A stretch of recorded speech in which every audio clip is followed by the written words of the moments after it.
wabarakatuh. Salam sejahtera bagi kita semua. Salam Om Swastiastu, Namo Buddhaya, salam kebajikan. Baik, apa kabar rekan-rekan mahasiswa? Senang sekali pada kesempatan kali ini saya akan menyampaikan video pembelajaran tentang sebuah materi yang menurut rekan-rekan berhubungan langsung dengan materi yang akan kita bahas pada kesempatan kali ini. Baik, sesuai dengan pertemuan sebelumnya pada kesempatan kali ini saya akan membahas materi tentang kedudukan dan fungsi bahasa Indonesia. Baik, sebelumnya rekan-rekan mahasiswa, hal yang perlu rekan-rekan ketahui bersama adalah yang pertama, rekan-rekan harus menyimak terlebih dahulu materi yang akan saya sajikan sebagai berikut. Perhatikan video berikut ini sehingga rekan-rekan bisa memahami seberapa penting fungsi dan juga kedudukan bahasa Indonesia. Sebagai insinyur, saya bilang kita harus membangun di atas sebuah dasar. Rekan-rekan perhatikan dalam Dasar. video. Melalui video ini kita akan tahu bagaimana fungsi dan kedudukan bahasa Indonesia. Nah, indikator ataupun beberapa hal yang perlu Anda ketahui dalam kesempatan kali ini, yaitu nanti rekan-rekan harus bisa menjelaskan terkait dengan sejarah bahasa Indonesia, kemudian fungsi bahasa Indonesia, kedudukan bahasa Indonesia sebagai bahasa iptek dan seni, kemudian menjelaskan tentang politik bahasa nasional dan juga undang-undang bahasa. Baik, kita mulai dengan sejarah rekan-rekan, sejarah bahasa Indonesia Bahasa Indonesia itu mempunyai sejarah jauh lebih panjang daripada Republik ini. Bahasa Indonesia telah ditanyakan ataupun dinyatakan sebagai bahasa nasional sejak tahun 1928. Selanjutnya, bahasa Indonesia sebagai bahasa pergaulan atau lingua franca antar suku lingua franca penjelasannya adalah ketika bahasa itu menjadi bahasa yang banyak sekali digunakan oleh masyarakat ketika itu.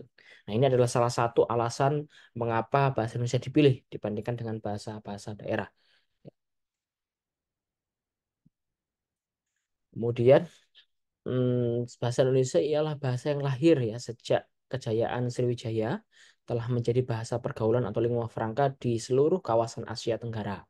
Penyebutan istilah bahasa Melayu sudah dilakukan pada tahun 683 sampai 686 Masehi Hal ini tertuang dalam prasasti dengan tulisan huruf Pallawa.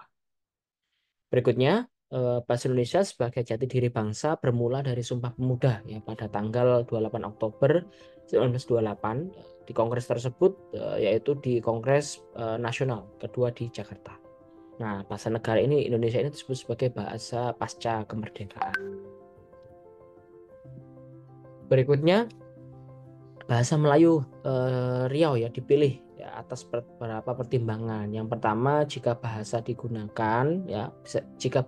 Jawa digunakan, maksud saya suku-suku bangsa atau pulau lain di Republik Indonesia akan merasa dijajah oleh suku Jawa yang merupakan golongan mayoritas di Republik Indonesia.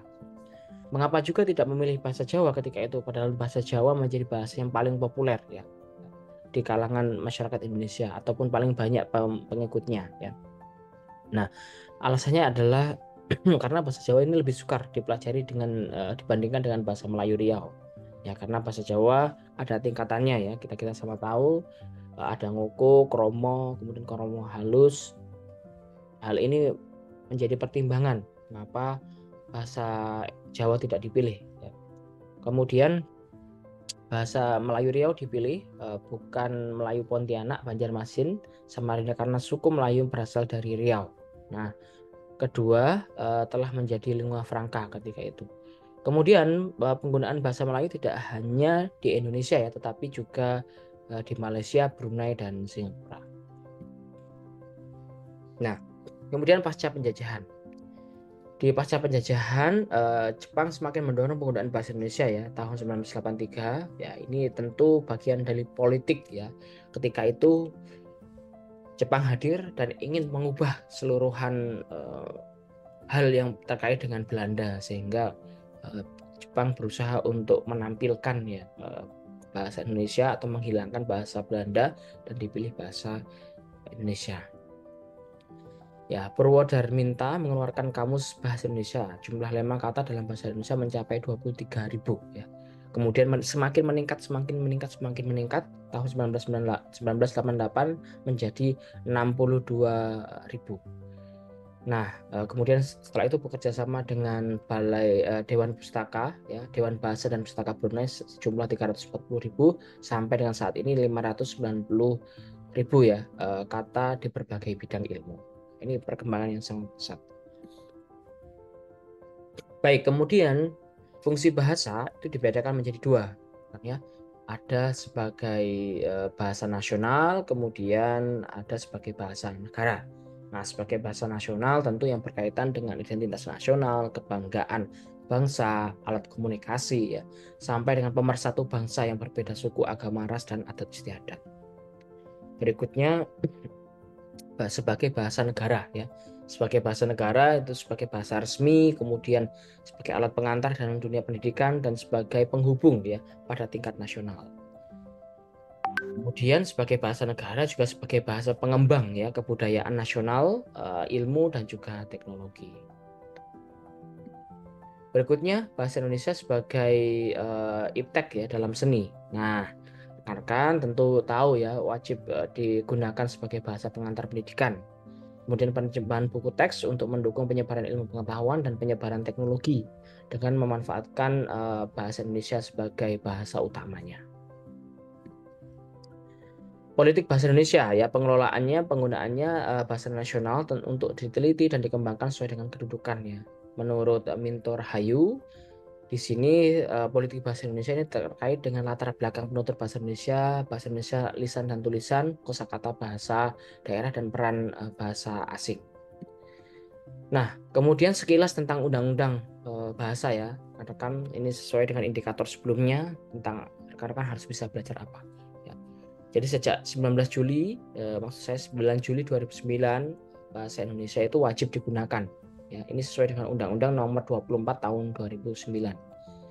Wajib digunakan pidato resmi para pejabat, wajib digunakan pengantar pendidikan nasional, wajib digunakan dalam pelayanan administrasi, wajib digunakan dalam informasi produk atau barang, dan wajib digunakan untuk petunjuk ya, petunjuk ataupun jalan dan informasi umum. Jadi maksud saya di sini adalah penunjuk jalan dan juga informasi umum. Jadi rekan-rekan harus mengikuti ya undang-undang ini karena undang-undang ini harus dijalankan dan termasuk dengan layanan publik ya. Layanan publik harus menggunakan bahasa. Makanya rekan-rekan bisa mengamati ya penulisan bahasa itu yang paling atas adalah bahasa Indonesia, kemudian di bawahnya adalah bahasa asing. Nah, untuk memahami lebih dalam terkait materi ini, rekan-rekan bisa menggunakan rujukan-rujukan yang telah saya bagikan ini. Berikutnya, untuk lebih mendalami ya, rekan-rekan nanti bisa dibagi menjadi beberapa kelompok. Nanti akan saya bagi menjadi sejarah, fungsi kedudukan, dan politik. Nah, ini tujuannya untuk apa?